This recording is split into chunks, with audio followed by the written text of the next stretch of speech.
जय हिंद। इस वीडियो में हम समझेंगे कि भूकंप कब ज़्यादा खतरनाक हो जाता है और हम लोग किस भूकंपीय जोन में आते हैं। और भूकंपीय जोन अगर हम ज़्यादा खतरनाक जोन में आते हैं तो हमें अपने घर बनवाते समय क्या क्या सावधानियां बरतनी चाहिए और किस तरह से भूकंप का पूर्वानुमान लगाकर भूकंप से होने वाली क्षति से बचा जा सकता है। देखिए, जो भूकंप शुरुआत होती है वो ज़मीन के अंदर से होती है। भूकंप की शुरुआत ज़मीन के अंदर जिस स्थान से होती है उसे हम मूल मतलब होता है फोकस, जहाँ से वो स्टार्ट हो रहा है तो उसे हम भूकंप मूल या फोकस करते हैं।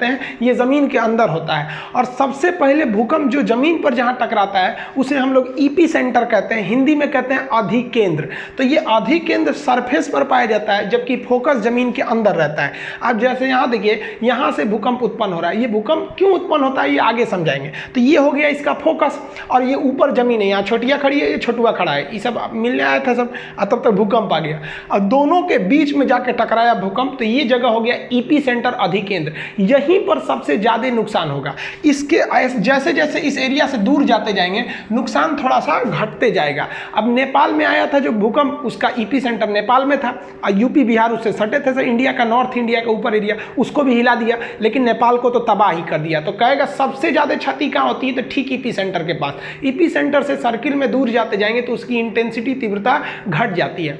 अब जो भूकंप इतना हिला क्यों देता है, तो भूकंप की जो ऊर्जा होती है उस ऊर्जा को हम प्रत्यास्थ ऊर्जा कहते हैं। ये प्रत्यास्थ ऊर्जा जो होती है यही पृथ्वी को हिला देती है और ये तरंग के रूप में निकलती है, वेव के रूप में। इसमें 3 तरह के तरंग निकलते हैं।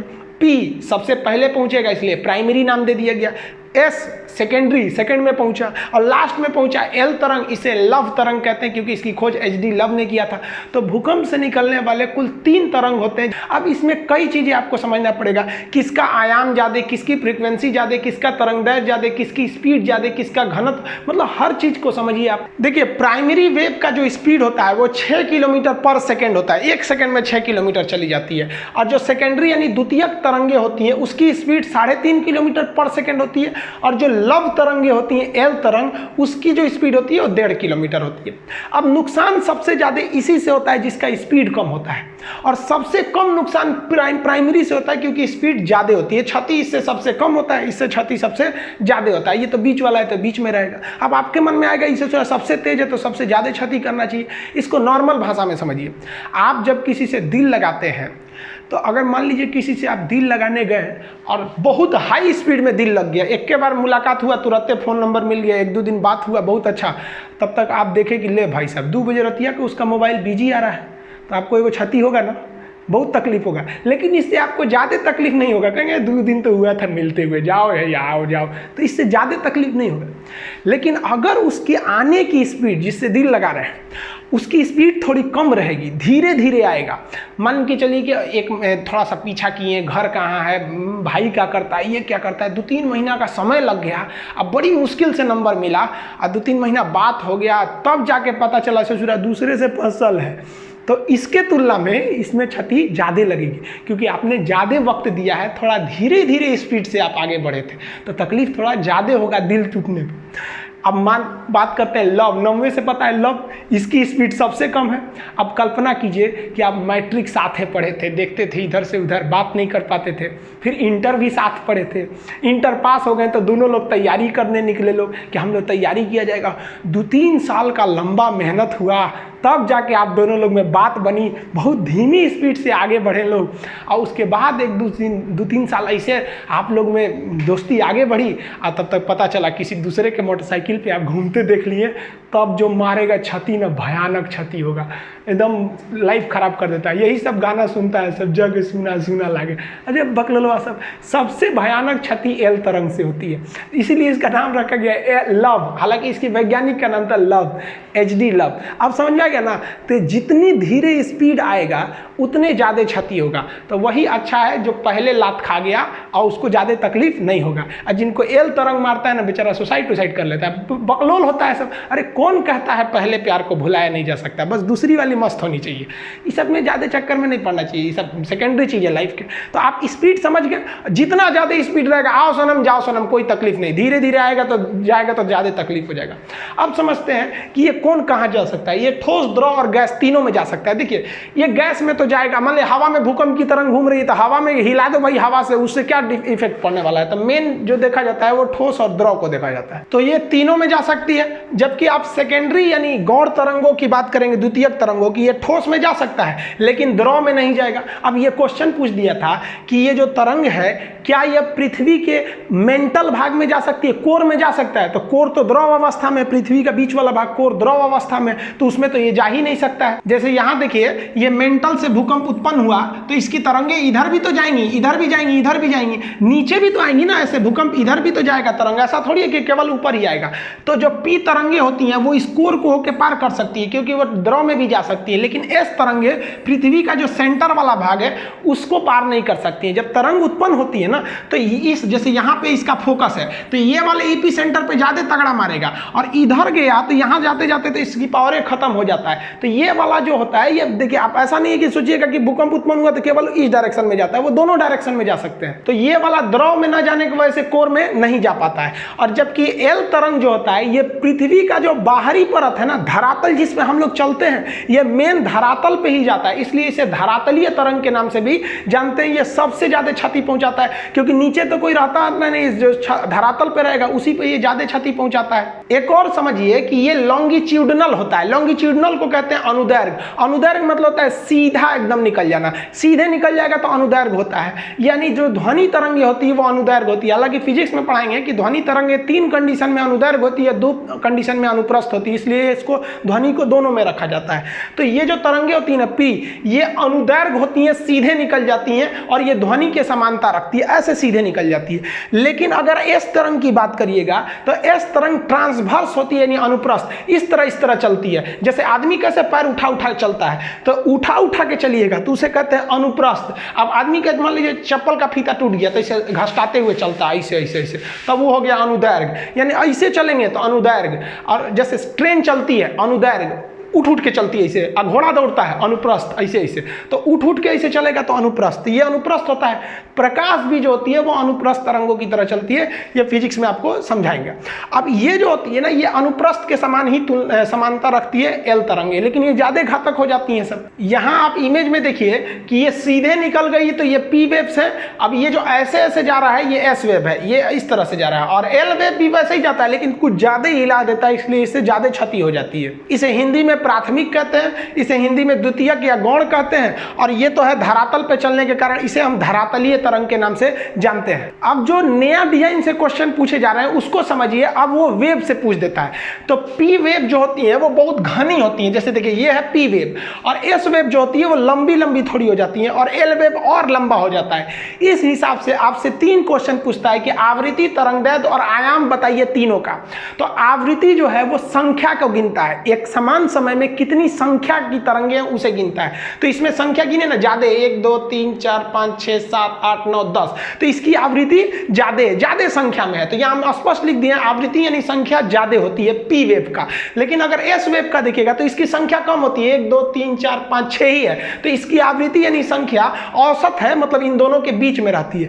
जबकि अगर एल वेव जो ज्यादा क्षति पहुंचा रही थी उसकी संख्या ही कम मिलेगी, 1 2 3 और लगभग 4 मिलेगा, तो इसकी जो आवृत्ति यानी संख्या ये सबसे कम होती है। अब बात करते हैं वेवलेंथ यानी तरंगदैर्घ्य की। तो वेवलेंथ जो है वो दूरी को दर्शाता है। दूरी मतलब लंबाई, छोटी सी लंबाई रहेगी तो लंबाई कहते हैं, लंबाई बहुत बढ़ गया तो दूरी बताता है। तो ये जो है ये दूरी बता रहा है। तो देखिए, तो एक तरंग से दूसरे तरंग के बीच में इतनी ही दूरी दिख रही है, तो इसकी जो दूरी होती है वो बहुत कम होती है। जबकि उससे ज्यादा तरंगदैर्घ्य यानी वेवलेंथ यानी दूरी यानी तरंग की लंबाई, ये इसमें थोड़ा सा ज्यादा है। देखिए लंबाई इसमें थोड़ा सा ज्यादा है, तो ये दोनों के बीच में तो सब में मिडिल में ही आएगा। जबकि आप एल वेव की बात करेंगे तो एल वेव का जो तरंगदैर्घ्य होता है, दूरी होती है, वो सबसे ज्यादा होता है। देखिए इतनी दूरी है इसमें सबसे ज्यादा दूरी होता है। तो इमेज से समझिएगा। ड्रॉ करने के लिए आप सिंपल सा क्या करिएगा, इसे पी एस एल लिखिएगा, पहले छोटा छोटा फिर उससे बड़ा फिर एकदम बड़ा। समझ आ गया कि नहीं आ गया? और उसके हिसाब से आप समझ जाइएगा। अब समझते हैं एम्पलीट्यूड यानी आयाम को। तो आयाम का सेंस होता है ऊंचाई, तरंग कितना ऊंचा है उसे हम आयाम कहते हैं। तो इसकी ऊंचाई देखिए कम है, इसकी ऊंचाई उससे थोड़ा सा ज्यादा है।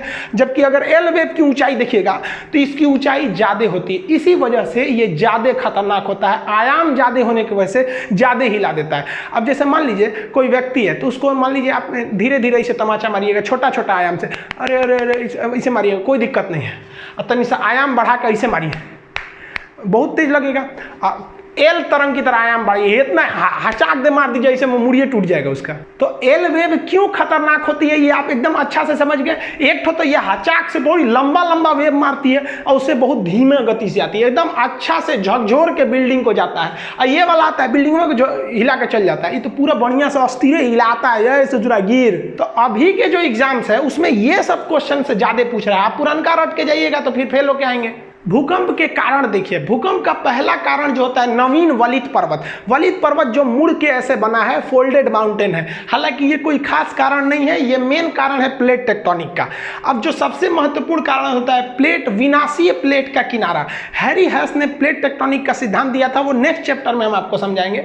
प्लेट क्या होता है कि हम लोग जिस जमीन पे खड़े हैं ये जमीन बहुत मोटी है। जैसे आप अपने घर में 2 मंजिला 3 मंजिला पे खड़े होते हैं ना, तो आप लिंटर की ढलैया पे खड़े होते हैं जो महज 4 से 6 इंच का ढलैया होता है, उस पर आपका पूरा घर रोक लेता है। तो जिस पृथ्वी पे खड़े हैं ना, ये भी एक ढलैया मिट्टी का है, और वो कितना मोटा है पता है, 100 किलोमीटर मोटा है। और जहां थोड़ा सा गहरा है उसके ऊपर पानी भर गया तो समुद्र हो गया। तो समुद्र जो दिख रहा है वो भी एक जमीन का हिस्सा है। 100 किलोमीटर ऊंचा जमीन है, उसमें थोड़ा सा ऊपर से धंसा दीजिए, समुद्र की गहराई कितनी होती है, 10 मैक्सिमम गहरा हो गया मारियाना ट्रंच 11 किलोमीटर। तो 100 किलोमीटर से ऊपर से धंसा दीजिए 11, तो उसमें पानी भर जाएगा तो समुद्र हो जाएगा।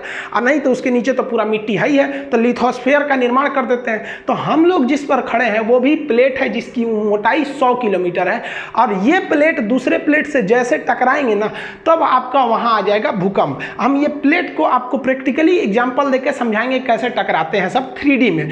तो यहाँ मान लीजिए ये ब्लैक वाला एक प्लेट है, ये दूसरा प्लेट है, ये दोनों इधर आके टकराएंगे तो इसी किनारे पे ना भूकंप की संभावना ज्यादा रहेगी। तो जहां टकराने वाले किनारे रहते हैं उस किनारा को कहते हैं विनाशीय कगार, यहां भूकंप ज्यादा आते हैं। अब इसमें 2 चीजें होती हैं। प्लेट अगर आपस में आके सटेंगे तो उसे कहते हैं अभिसरण, ये ज्यादा डेंजर होता है। और प्लेट अगर दूर हटेंगे तो इसे कहते हैं अवसरण। अवसरण में जैसे जैसे प्लेट हटेगा ना, तो पृथ्वी के अंदर का ज्वालामुखी का मैग्मा धड़धड़ा के बाहर आ जाएगा। तो जब दूर हटता है तो उससे ज्वालामुखी आते हैं, वो भूकंप के लिए नॉर्मल माना जाता है। जबकि ज्यादा खतरनाक होता है प्लेटों का अभिसरण, खतरनाक होता है। जहां प्लेट टकराएंगे वहां भूकंप ज्यादा आएगा। अब इसी का सिद्धांत दिया था रीड महोदय ने। रीड ने दिया था प्रत्यास्थ प्रचलन सिद्धांत। इन्होंने कहा था कि जब एक प्लेट दूसरे प्लेट से टकराती है या दूर हटती है तो इसकी एक क्षमता होती है, कितना भी खींच दीजिएगा इसे दूर हटाने के लिए तो टूटेगा नहीं, लेकिन एक मैक्सिमम क्षमता के बाद ये टूट जाएगा, तब भूकंप आएंगे।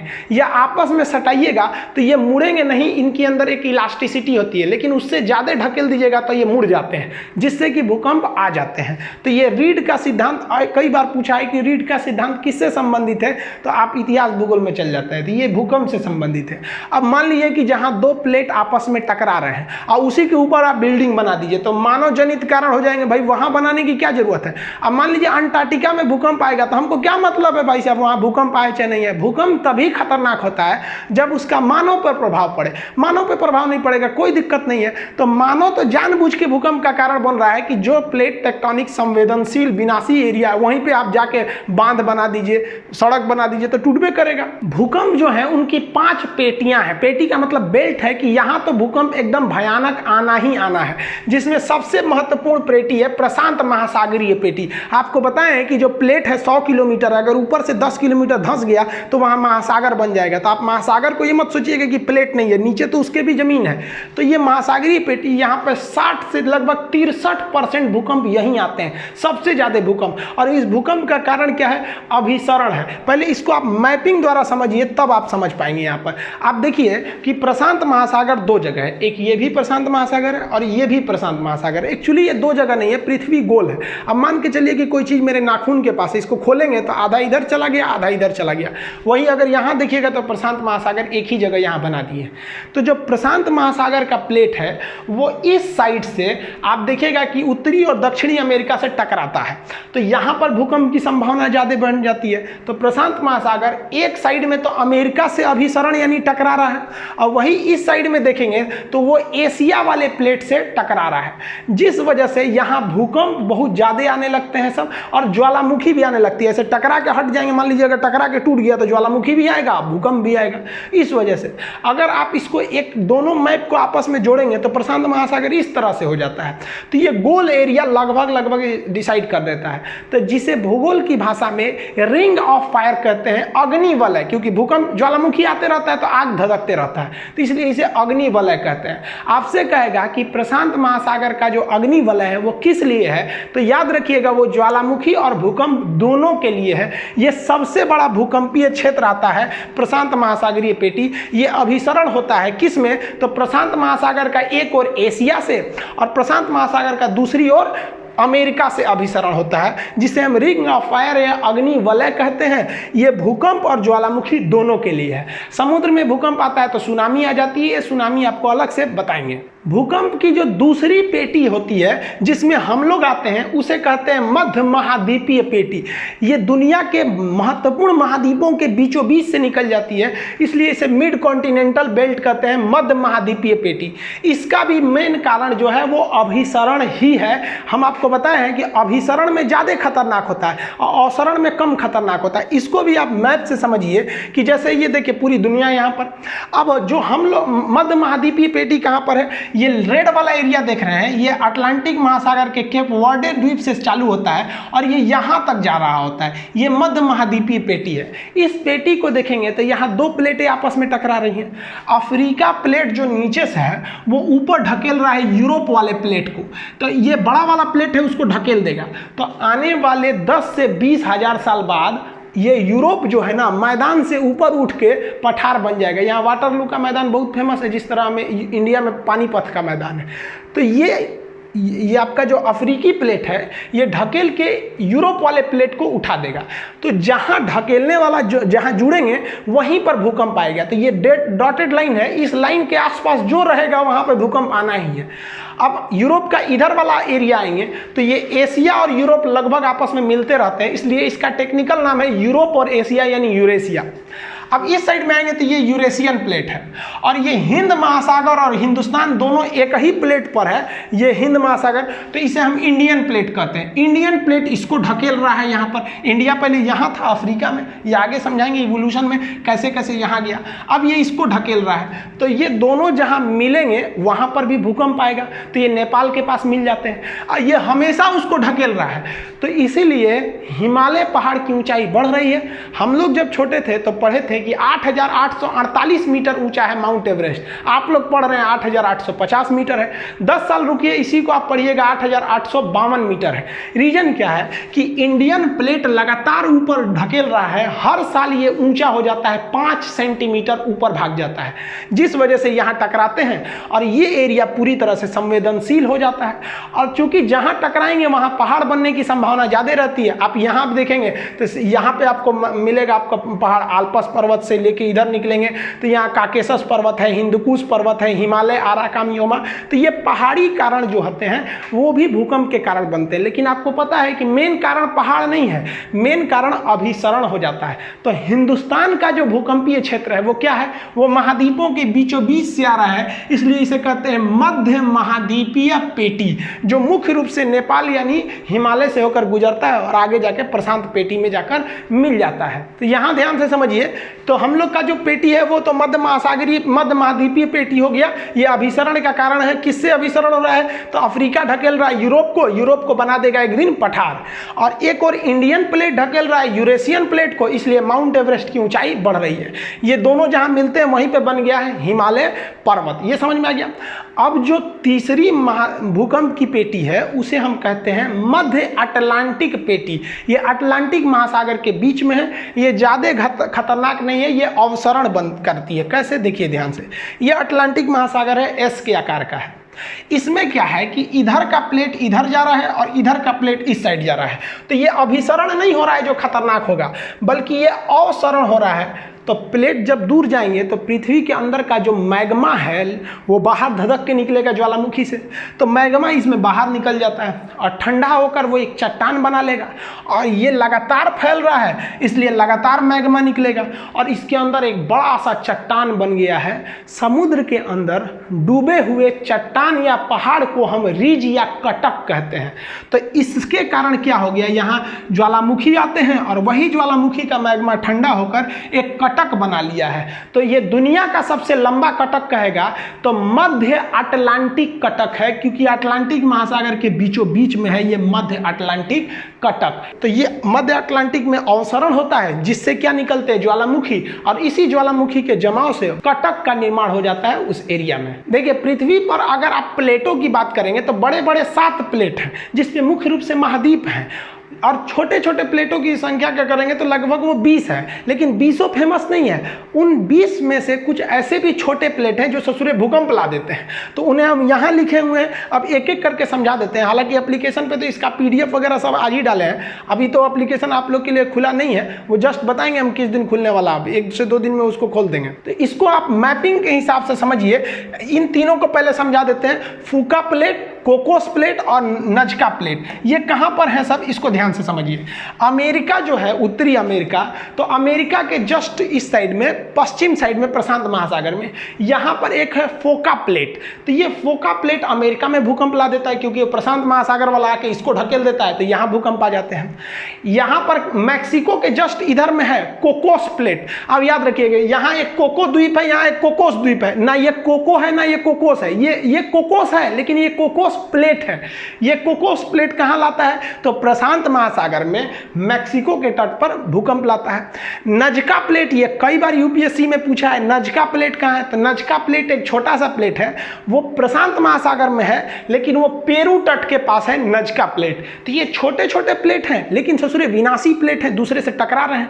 अगर वही आप अगर कोई प्लेट को देखेंगे, जैसे ये अटलांटिक प्लेट है जो नीचे की ओर है, तो ये अटलांटिक महासागर में प्लेट है लेकिन इसके पास कोई दूसरा प्लेट ही नहीं है, जिस वजह से यहां भूकंप वगैरह नहीं आते हैं सर। भाई टकराएगा तभी तो भूकंप आएगा। तो आपसे क्वेश्चन भी पूछता है कि वह कौन सा ऐसा महाद्वीप है जहां एक भी भूकंप नहीं आते हैं, तो अटलांटिक वाला है। अरे भाई ये नीचे वाला अटलांटिक कह रहे हैं, ये अंटार्कटिक वाला, तो ये अंटार्कटिक के पास कोई प्लेटें टकराने नहीं जा रहा है।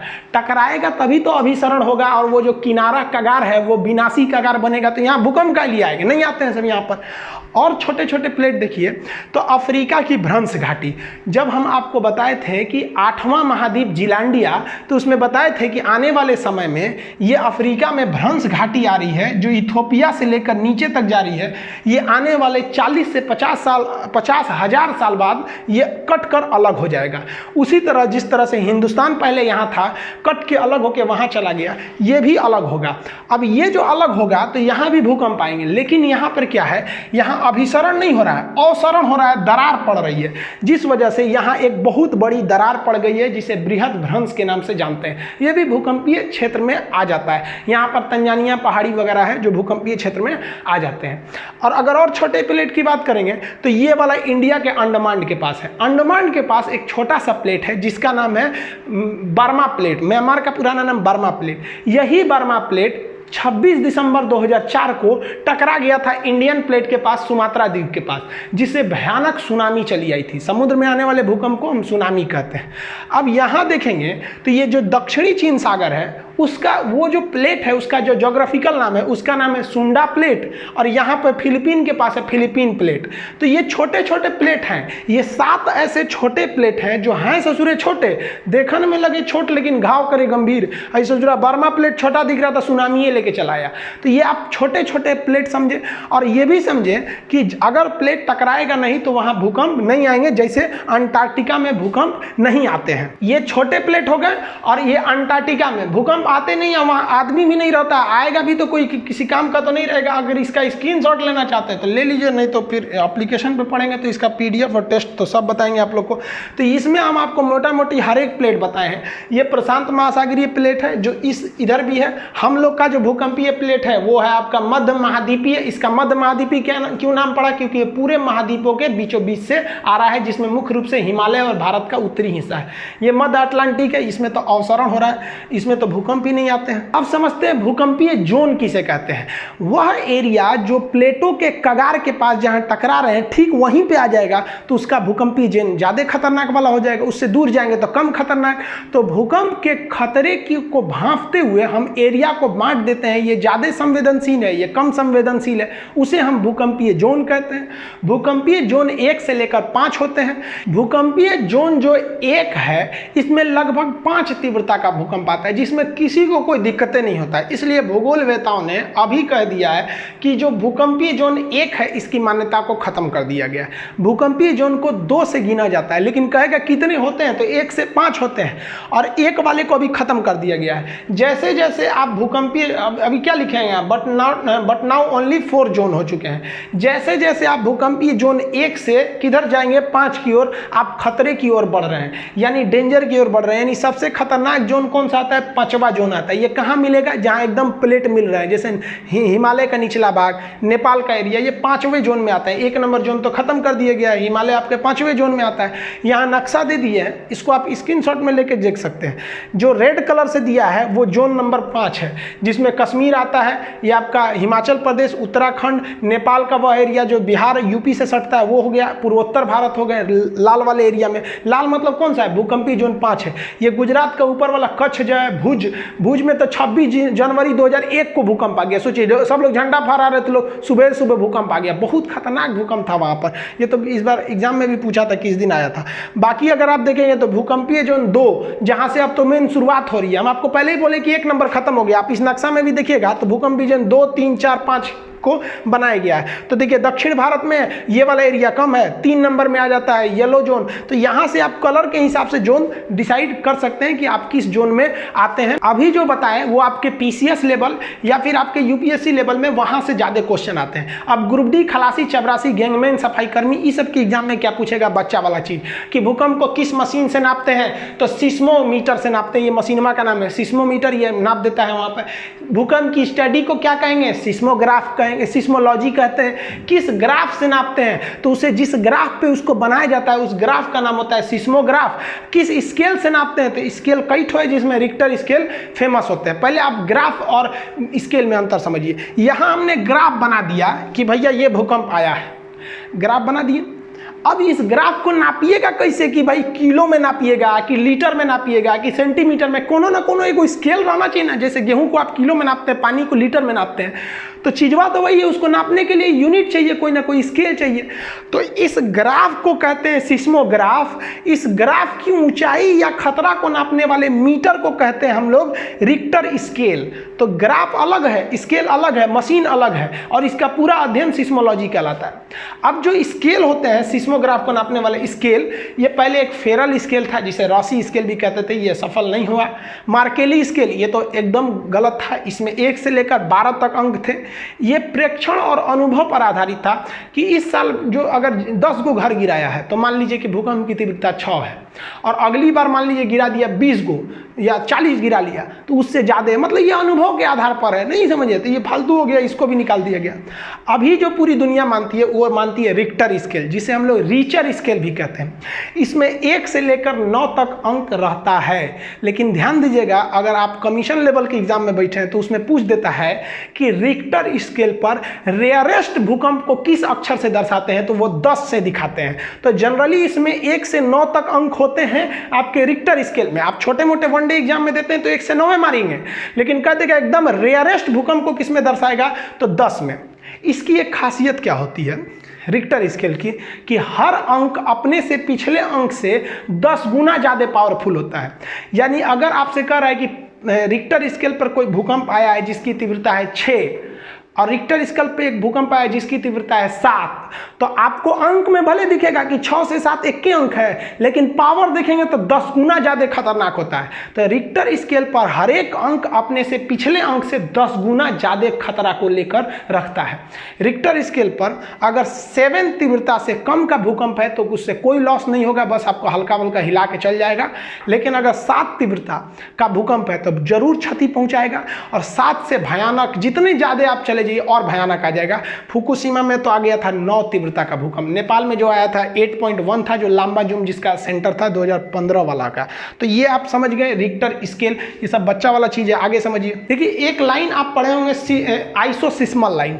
आइसोसिस्मल लाइन जो होता है उसे हम समान तीव्रता यानी समान छाती वाले एरिया को मिलाता है। जैसे मान लीजिए कि यहाँ भी आया 6 तीव्रता का भूकंप, यहाँ भी आया 6, यहाँ भी आया 6, यहाँ 6, लेकिन यहाँ आ गया 7। तो आइसोसिस्मल लाइन कैसे खींचेगा, इसे मिला दीजिए।